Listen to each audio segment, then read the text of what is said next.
Olá, está no ar o programa Direito e Globalização, que você pode assistir pelos canais 9 da NET, 186 da Vivo TV e também pelo site www.tvaberta.tv.br. Vou repetir, www.tvaberta.tv.br. Se você tiver dúvidas, sugestões, envie e-mail para direitoglobalização@tvaberta.tv.br. Repito, direitoglobalização@tvaberta.tv.br. Hoje vamos falar sobre reforma política. Meu convidado é o economista Mário Fortes Braga, que é presidente do Instituto Res Novae. Lembrando a você de casa que estamos ao vivo, faça sua pergunta pelo telefone 38770078 ou pelo site www.tvaberta.tv.br. Bem-vindo, doutor Mário Fortes, ao nosso programa. Alegria recebê-lo aqui. Obrigado. Em Terras Paulistas, que veio de Curitiba. Obrigado. Eu que agradeço a sua presença aqui. E vamos começar primeiro conversando. Existe um instituto, o instituto chama-se Res Novae, é isso? E eu gostaria de saber a que se dedica esse instituto, exatamente. O Instituto se dedica a apresentar uma forma mais bonita para a gente exercer a democracia. Uma maneira que a gente considera mais justa de escolhermos os nossos representantes. Porque o aparecimento da figura do representante público profissional se mostrou nocivo ao processo democrático. E me diga uma coisa, doutor Mário, o seu instituto está sediado na cidade de Curitiba? Ele é sediado em Curitiba e tem filiados e colaboradores em todo o Brasil. Eu vou pedir para dar um close aqui no cartão do instituto, achei muito bonito. Isso, olha aí. Opa, assim, olha aí. É uma mão passando o bastão a outra, é isso? Nossa inspiração vem da corrida de 4% do revezamento. Isso. Porque o recorde mundial dos 400 metros rasos é 43 segundos. O recorde mundial do revezamento 4% é 37 segundos. Nós conseguimos uma performance muito melhor quando a gente troca as pessoas. Se eu quiser conhecer o Instituto, eu vou em que site? É o www.irn.org.br. E esse Instituto só está em Curitiba ou ele tem representações no resto do Brasil? Em todos os estados. Inclusive São Paulo? Inclusive São Paulo. E quem faz parte desse Instituto? Que tipo de pessoa faz parte desse Instituto? No nosso site existe uma fotografia de pessoas que dizem assim: faça como eu, acredite nessa ideia. Daí tem lá, João da Silva, motorista no Alagoas, Maria das Dores, costureira em Porto Alegre, um outro que é um empresário em Recife, outro é um fazendeiro lá no Acre. Então nós temos desempregados, nós temos pessoas de todos os tipos, todas as experiências e de todas as parcelas da sociedade. Acham que a democracia poderia ser melhorada, poderia ser... Eu acho que essa melhor democracia é um anseio nacional, né? Nesse momento, particularmente nesse momento de crise, me parece ser um anseio nacional. Existe algum pensador, algum expoente, ou a ideia nasceu de vocês, como nasceu essa ideia de fazer esse instituto? Olha, com essa ideia da renovação na política, contribuir para a melhoria da democracia, torná-la mais bonita, como o senhor mesmo está dizendo? Duas coisas influenciaram. Aqui no Brasil existia, em 1870, a escravidão. E todas as pessoas que tinham escravos eram contra a abolição da escravatura. E aquelas pessoas que não tinham escravos, elas eram a favor. E a lei não passava, porque existia uma pressão muito grande para que não fosse abolida a escravatura. Aí veio uma figura ilustre, com o nome Visconde do Rio Branco, e propôs a lei do ventre livre. Ou seja, a escravatura, os escravos continuam escravos, mas aqueles que nascem não são mais escravos. Isto foi uma inspiração para nós, porque nós dizemos assim, o senador deve continuar senador, mas ao final do seu mandato ele deve deixar de ser senador. E outra inspiração que nos inspirou, foi a Ciranda Cirandinha. Todo mundo conhece a Ciranda Cirandinha, mas não se apercebe que ela fala assim: por isso, Dona Rosa, entre dentro dessa roda, diga um verso bem bonito, diga adeus e vá-se embora. Todo mundo canta isso, mas não vê que a beleza realmente está na pessoa dizer o verso bem bonito, dizer adeus e ir-se embora. Entendi. Já deu sua contribuição. Nós estamos ao vivo, quem já mandou uma pergunta aqui é o Jaime do Jardim Bonfilholi, sempre participa aqui conosco, e pergunta ao senhor o seguinte: o Brasil já estaria preparado para o voto facultativo? Não é voto facultativo. Não. A pergunta dele... Eu não gosto do voto facultativo. Por que eu não gosto do voto facultativo? Nós tivemos aqui em São Paulo 40%, quase 40% de abstenções, ou de pessoas que não compareceram às urnas, ou pessoas que compareceram às urnas e votaram branco ou nulo. Se nós tivéssemos o voto facultativo, esse número seria maior e o resultado não seria representativo. Então, essa ideia de que é mais próximo à liberdade fazer o voto facultativo, sem dúvida, a pessoa pode ter o direito de não votar, mas o resultado final é um resultado menos expressivo. E mais, Martim, a gente sempre usa o exemplo do julgamento de Jesus. Aquelas pessoas que julgaram Jesus era, vamos dizer assim, um grupo de pessoas que estavam na praça, possivelmente pessoas radicais. A grande cidade de Jerusalém não votou na crucificação de Jesus. Então, quando você deixa que apenas um grupo vote, você está correndo o risco de que o resultado não seja o resultado da maioria. Quero lhe falar também, desculpe, que aqui em São Paulo, o prefeito João Dória fez uma votação expressiva, mas 65% da população não votou nele. Isso é verdade. Eu vou ter uma pergunta, vão chegando perguntas, o pessoal está gostando do seu jeito, então pergunta mesmo, né? É do Silvio Lacerda, ele da Lapa, bem-vindo, o Silvio, e ele pergunta, eu estou sem meu óculos, esqueci meu óculos, depois eu pego. Está mais fácil de conversar sobre reforma política com as pessoas devido ao cenário atual da economia brasileira? Hoje, se você olhar um jornal de 20 anos atrás ou de 30 anos, existe uma revolta com a classe política. Dizem que o político faz aquela coisa errada, que o político só pensa em se defender e entra no seu projeto pessoal. Eu penso que a situação está igual a que estava há uns anos atrás. Porém, o que me deixa triste é as pessoas discutirem os problemas da classe política e se negarem a procurar uma solução. Qual é a solução para essa porcaria que virou a democracia do Brasil? E qual seria a solução? Já que a gente está nos minutos finais do primeiro bloco, não podemos deixar de ter essa resposta aqui. A solução é baseada na renovação constante. Então, uma pessoa que é eleita para um cargo eletivo, uma pessoa que é eleita para vereador, deputado ou senador, deve tornar-se automaticamente inelegível, para que não exista a figura nefasta e indesejável. Mas nunca mais ela pode retornar? 10 anos. 10 anos. A nossa proposta é 10 anos, para que ele não é punitiva. Não é porque você foi vereador que você é uma pessoa ruim. Mas por que não poderia retornar? Porque qual é o mal em retornar? O mal em retornar é o fato dele estar sendo vereador pensando no seu próximo mandato. Ele vai voltar. Em 10 anos ele pode voltar, como qualquer pessoa, mas ele não consegue viabilizar a carreira política.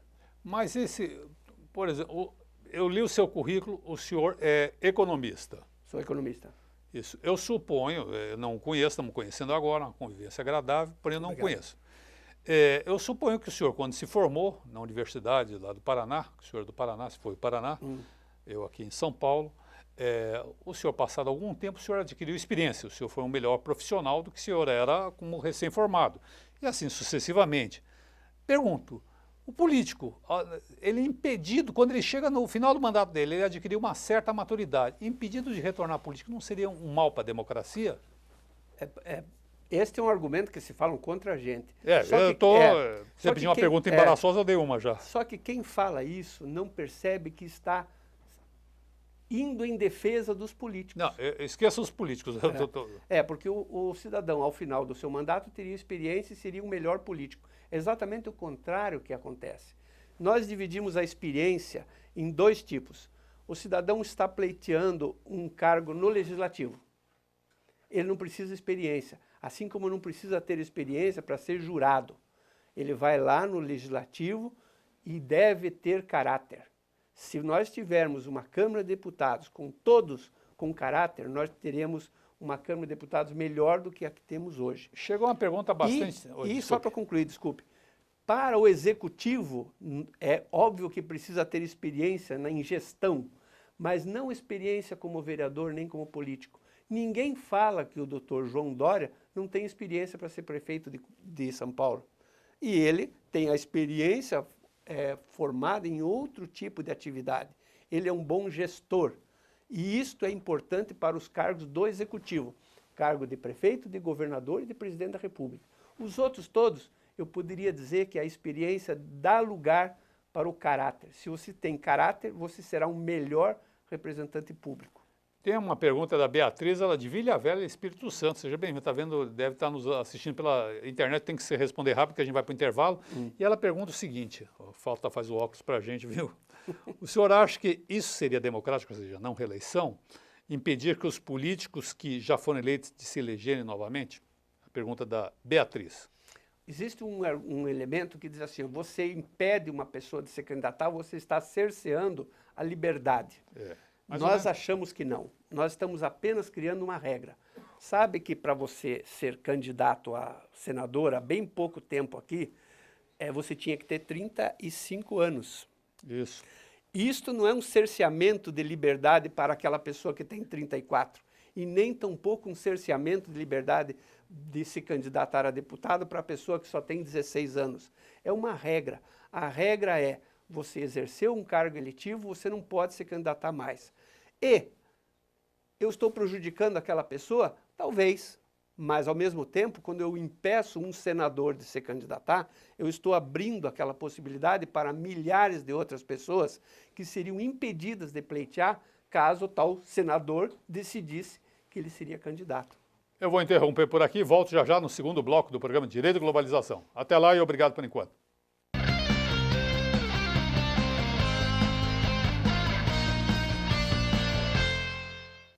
Acesse o site da TV Aberta São Paulo, www.tvaberta.tv.br. Vídeos. Olá, a partir de... Notícias. Promoções. Assista a nossa programação em tempo real e faça sua pergunta para os programas ao vivo.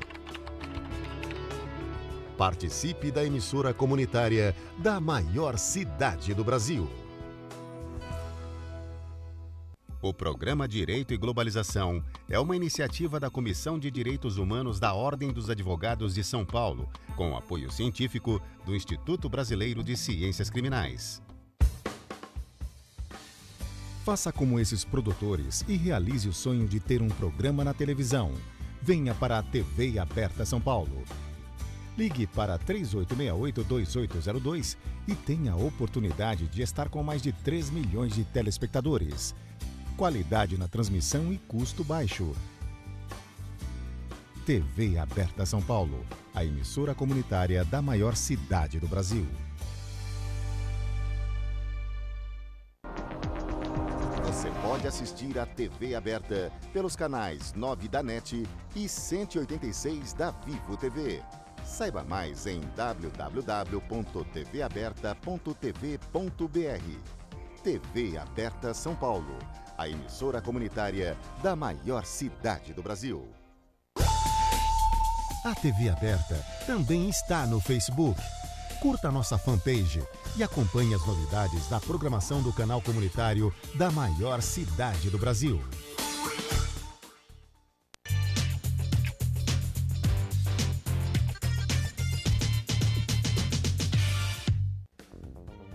Este programa tem o apoio da TV Interação, Associação Vida e Trabalho e da Ordem dos Advogados do Brasil, Seção São Paulo.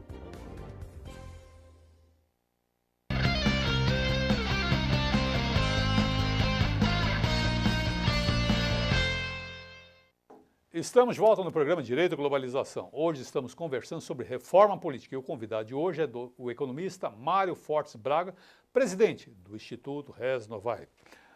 Durante o intervalo chegaram mais duas perguntas aqui, eu vou fazer, agora estou com óculos, peguei o óculos, dá para ver, é outro mundo, outra vida. E o Gabriel, bem-vindo, Gabriel é de Interlagos, o bairro Interlagos de São Paulo, onde há corridas de Fórmula 1. E ele afirma o seguinte, é importante lembrar que as grandes democracias do mundo, o voto é facultativo. Como os Estados Unidos, por exemplo, apenas 33% do eleitorado sai de casa para votar. Observação dele.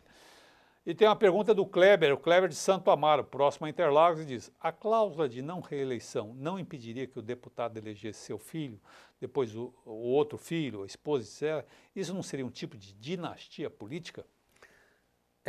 Existe a possibilidade da pessoa inelegível indicar o seu filho. Isso. Porém, ao final do mandato do seu filho, ele teria que indicar o seu neto. E este processo todo enfraquece o poder do primeiro.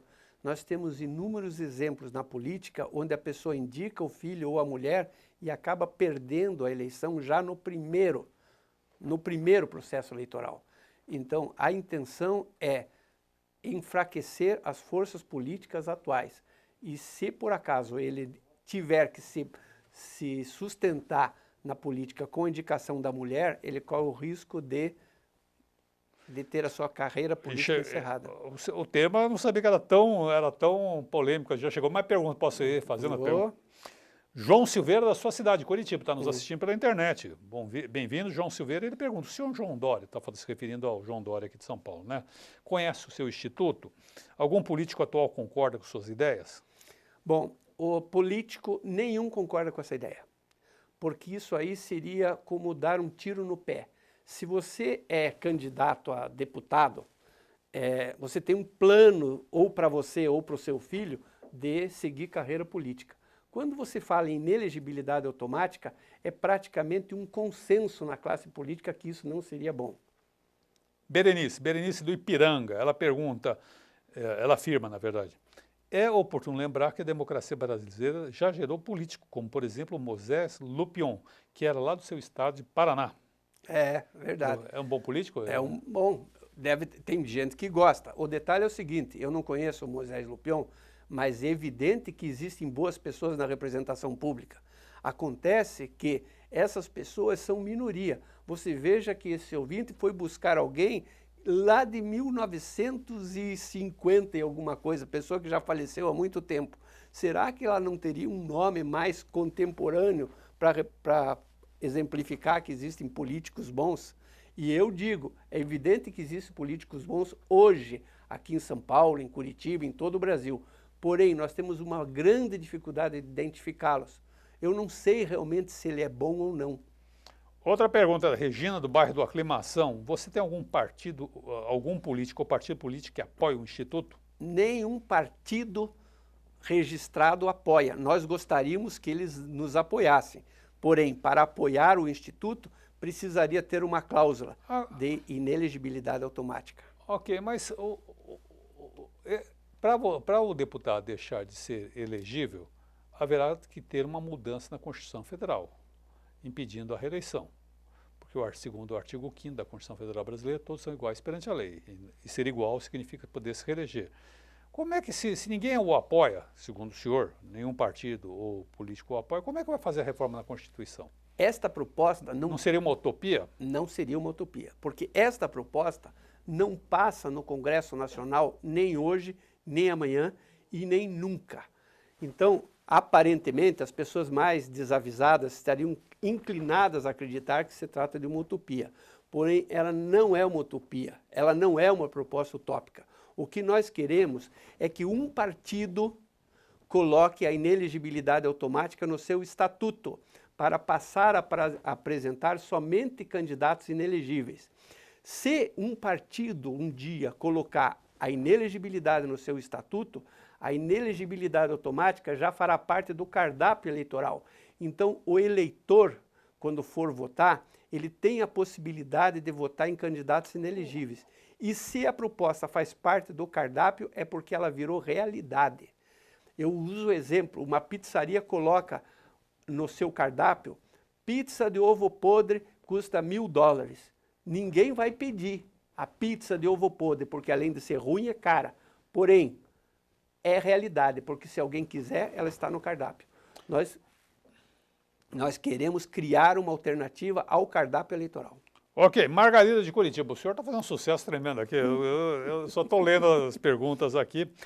Diz, ela é de Curitiba, Margarida, fala, boa tarde. O senhor acredita que uma formação acadêmica para quem deseja ser político seria positivo? Uma formação acadêmica não é necessária. Nós temos alguns exemplos no Congresso Nacional, até de pessoas que não sabem escrever, mas é um número muito reduzido. Grande parte do Congresso Nacional tem diploma. Então, e não é isso que nos faz ter um Congresso Nacional melhor. Eu repito o que eu falei aqui, o que é importante para um representante público é o seu caráter. E eu não encontro somente pessoas de caráter entre os formados. Eu posso achar pessoas de caráter entre os não formados também.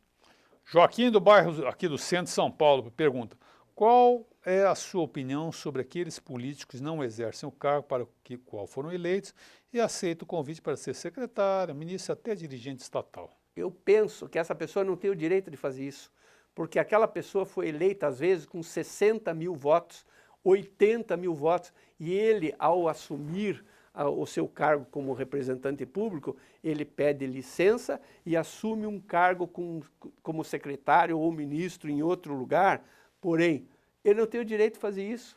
Ele não pode fazer isso porque as pessoas votaram nele. Então, mesmo que seja muito atrativo, ele não tem o direito. Agora, voltando à sua proposta, se bem que a gente está trabalhando o tempo todo com sua proposta, o senhor acha que é democrático esse procedimento da inegibilidade, bastando ter somente no estatuto de um partido. Por exemplo, mas em São Paulo, o atual prefeito eleito, né, me refiro não o Haddad, o eleito, João Dória, ele se elegeu com compromisso de não reeleição. Certo. Foi um compromisso, mas ninguém falou nada. O ruim é, se por exemplo, ele não quer se reeleger como prefeito. Foi perfeito. Segundo ele, eu estou repetindo promessa de campanha dele, não sei se isso é verdade. Perfeito.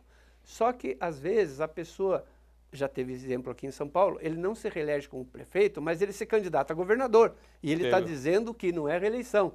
E nossa proposta... Foi o José Serra que disse isso aqui em São Paulo. É o José Serra. Ele falou assim, eu não vou me candidatar... Assinou um papel em cartório e ainda perguntar, mas o senhor não assinou? Ah, aquele papelzinho... A nossa proposta não se baseia na demagogia do candidato. A nossa proposta é que o partido só registre pessoas inelegíveis. Então, se você exercer um cargo eletivo, você não tem legenda nem para a candidatura a prefeito, nem a governador, e nem a senador, e nem a nada. Você não pode se candidatar. Há algum país no mundo que já fez essa sua experiência? Até onde nós sabemos, não existe nenhum país do mundo onde os membros do parlamento sejam inelegíveis. Porém, a nossa discussão não é essa, porque, por uma sorte danada, a pessoa que inventou a roda não ficou pensando se já existia roda em outro país. Então, a discussão deve ser, será que esta proposta é boa? Vai nos trazer uma representação pública melhor? Mas uma experiência para comparativa ajudaria, né? Ajudaria, porém ela não existe. Assim como a roda, quando foi inventada, não existia antes. Era bom que tivesse, mas não existia. O Ângelo Barreto de Brasília diz o seguinte, entendo e aprovo, tá? Já mais uma adesão. Bem-vindo, Ângelo. Entendo e aprovo que a política deixaria de ser profissão, seria isso? Isso mesmo. O nosso adesivo que circula em muitas cidades do Brasil diz assim, política não deveria ser profissão, ou seja, política não deveria ser carreira profissional. Uma coisa que confunde muito, Martim, é dizer assim, quando a gente fala política não deveria ser profissão, é que a pessoa não deveria ganhar salário. É óbvio que a pessoa deveria ganhar salário. É óbvio, porque a pessoa está exercendo um trabalho e precisa sustentar a sua casa. Se ele for corrupto, ele não precisa de salário.